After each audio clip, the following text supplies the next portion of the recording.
Sasha. And I'm Daniel. Today we'll be reviewing the book A Tree Grows in Brooklyn by Betty Smith.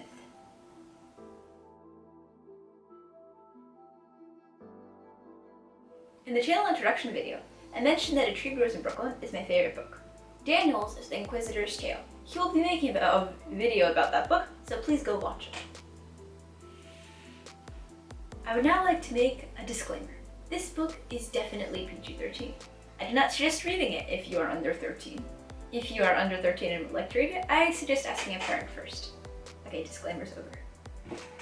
This book is a work of historical fiction, and I know what you're probably thinking. Historical fiction is rubbish. But don't worry, I'm not that big of a fan of historical fiction either, so let me rephrase that. This book is set in the early 1900s. However, this isn't the kind of book that's meant to teach about so-and-so era. The characters are as vivid as those in modern times. They have the same emotions and reactions as those in modern times. They seem almost real, in fact. The slight historical context brings you into the story and makes you want to keep reading. I read the entire 500-page book in less than a week.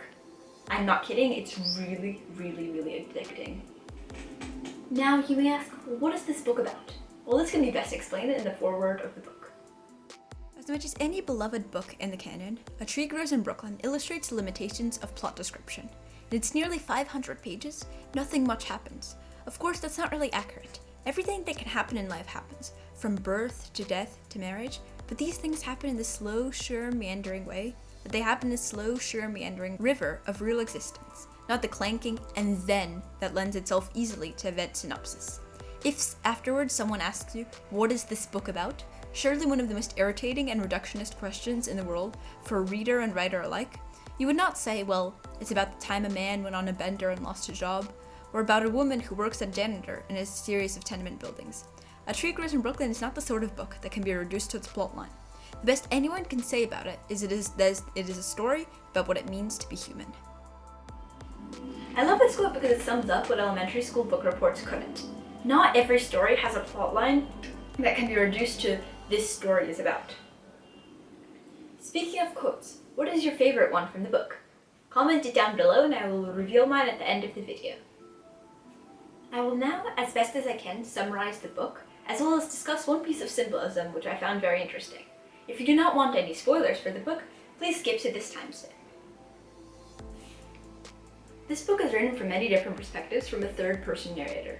The beginning of the novel, Book 1, centers around Francie Nolan at age 11.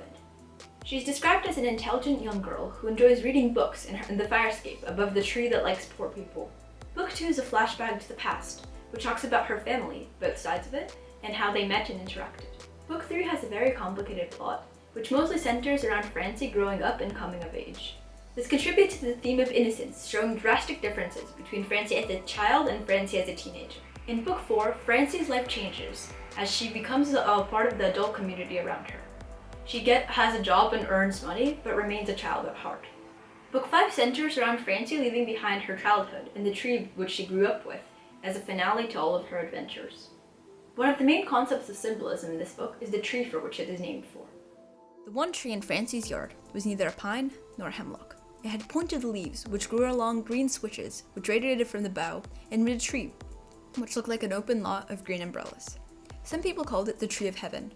No matter where its seed fell, it made a tree which struggled to reach the sky. It grew in boarded up lots and out of neglected rubbish heaps, and was the only tree that grew out of cement. It grew lushly, but only the tenements districts. The tree represents the strength of the poor inhabitants of the neighborhood who survive with little food or money. Like the tree, the people of Williamsburg live in extreme poverty. Many people live without food, working hard jobs, and earning very little. However, these people continue to survive with the hope that the next week, the next day, or the next month, their lives will be better. No matter how badly they are beaten down, they continue to survive and they continue to hope. The tree symbolizes the hope that they must have in order to live. I would suggest that you read this book if you enjoy reading a book about real life. Out of any book I have ever read, this one most accurately depicts the world around us. It is truly an eye-opening experience. I would recommend this book to any teenager or adult because of this. My rating for this book out of 10 is a 10. And before I forget, there will be an Amazon link in the description. And now for my favorite quote. And that's where the whole trouble is. We're much too alike to understand each other because we don't even understand our own selves. Leaves you with a lot to think about, huh? Anyway, I'm afraid that is all we have for this video. Thank you for watching, Please like and subscribe. and we'll see you in the next video.